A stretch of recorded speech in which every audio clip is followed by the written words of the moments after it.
Hi friends, welcome back once again. In this lecture we are going to discuss about negative integers. Negative integers क्या होते हैं? बहुत ध्यान से सुनिएगा, बहुत ज़्यादा इजी है. ठीक है, जितने भी नंबर्स -1 से स्टार्ट होकर -इंफिनिटी तक होते हैं वो सभी नेगेटिव इंटीजर्स कहे जाते हैं.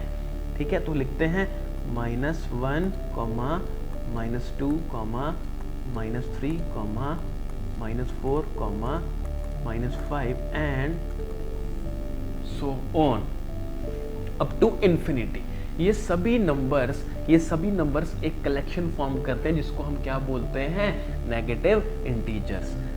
फॉर्म ए कलेक्शन या form A set of negative integers. सबसे मजे वाली बात पता है क्या है इसमें? ध्यान से सुनना, बहुत ज़्यादा इंपॉर्टेंट है. पहले तो लिखते हैं इसने कौन सा सेट बना दिया? नेगेटिव इंटीजर्स का सेट बना दिया. ठीक है, अब सबसे इंपॉर्टेंट बात ये है कि हमने ऐसा उल्टा क्यों लिखा? -1 -2 राइट में क्यों नहीं आया? ये -1 के बाद जो -2 है ये लेफ्ट में आ रहा है, -3 फिर लेफ्ट में, फिर लेफ्ट में, फिर लेफ्ट में. तो हम नंबर लाइन के बारे में पढ़ेंगे, वहाँ से चीज़ें और इजी हो जाएंगी आप लोगों के लिए. आपको वहाँ से जवाब मिलेगा कि ऐसे उल्टी डायरेक्शन में क्यों लिखा है हमने. अभी के लिए जो सबसे इम्पोर्टेंट बात नेगेटिव इंटीजर्स की जो है वो ये है कि इन सब में से -5, -4, -3, -2, -1 जो हमने लिखा है, अगर आपसे पूछा जाए कि इन सब में से बड़ा कौन है तो कुछ एक बच्चे बोलेंगे सर ऑब्वियस सी बात है -5 बड़ा है. नहीं बच्चा पार्टी, -5 बड़ा नहीं है. जब हम नेगेटिव इंटीजर की बात करते हैं, नेगेटिव ऑफ ए नंबर की बात करते हैं, तो जो सबसे छोटा होता है उसमें इन सब में से सबसे छोटा कौन है? क्योंकि नेगेटिव के साथ है. एक बार नेगेटिव को भूल जाओ आप. अगर नेगेटिव को भूल जाएं तो इन सब में से छोटा कौन है सबसे? 5, 4, 3, 2 या 1. 1 छोटा है सबसे, है ना? 1 छोटा है. बट अब ये इनके साथ में कौन लगे हुए हैं? नेगेटिव लगे हुए हैं. तो -5 मतलब माइनस में 5. ठीक है, तो वो सबसे छोटा हो गया है यहाँ पे.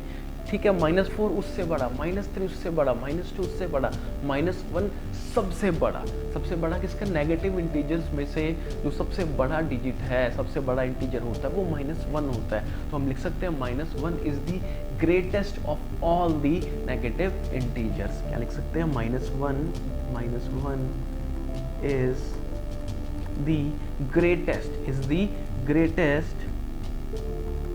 greatest of all the negative integers. तो कितना इजी हो गया हमारे लिए ना. -1 जो है, -1 क्या है? -1 is the greatest of all the negative integers. ये हमें मालूम चला. बहुत ज़्यादा इंपॉर्टेंट चीज़ है, आगे बहुत काम आएंगे ये सारे जितने भी हम यहाँ बेसिक्स पढ़ रहे हैं. बच्चा पार्टी ये बहुत ज़्यादा काम आने वाले हैं, भूलना नहीं है इनको, है ना. फिर भी कोई दिक्कत आए तो I am always here to assist you every time. ठीक है, तो हमने यहाँ देखा कि नेगेटिव इंटीजर्स क्या होते हैं? -1, -2, -3 up to infinity, up to -infinity rather. ठीक है, इन सभी डिजिट्स को जब कंबाइन करते हैं तो ये सारी कलेक्शन किसकी बना देते हैं? नेगेटिव इंटीजर्स की बना देते हैं. और नेगेटिव इंटीजर्स की खास बात ये है कि जो सबसे छोटा हमें दिख रहा होता है वो सबसे बड़ा होता है. तो यहाँ पे 1 सबसे छोटा दिख रहा है, -1 सबसे छोटा नहीं, -1 is the greatest of all the negative integers. ये आपको मालूम चलेगा. अभी धीरे धीरे जैसे जैसे हम चैप्टर में आगे बढ़ेंगे ये सारी चीज़ें और अच्छे से क्रिस्टल क्लियर होती चली जाएंगी. This is all for this lecture guys. See you very soon in the very next lecture. Till then, thank you so much.